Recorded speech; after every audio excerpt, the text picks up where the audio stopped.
And yes, umaga na naman, kakagising ko lang. And this the day na pupunta ako sa bahay ng lolo ko. Kasi nawiwirdoon ako dun sa loob ng bahay ng lolo ko. Kasi alam nyo yun, yung bahay niya sa loob, meron dong cobblestone. Oo. Kasi, wait lang dito sa village namin, yung ibang house dito, gawa sa cobblestone. Pero sa loob sila may cobblestone. Teka, papakita ko sa inyo. Halika dito Pero syempre, wish natin na wala dito lolo ko.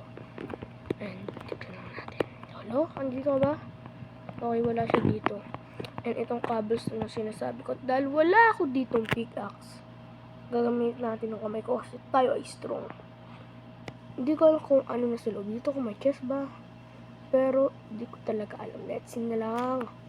Sabi na ba may chest sa loob, men? Nahuli pa ako. Tara, tignan. And, oh my, diamond, gold, and pants, and boots. So, kunin natin. Hindi, babalik ko yan. Tingin lang natin. Hindi naman ako ganun ka-rubber. Pero, grabe men, ang rami. Ito siguro yung mga comic books na sinasabi ng lolo ko. Kasi nung bata daw siya, napakahilig niya daw sa mga comics. Ito, World War jokes. Nakwento sa akin ito ng lolo ko man. Pero, God is Kingdom.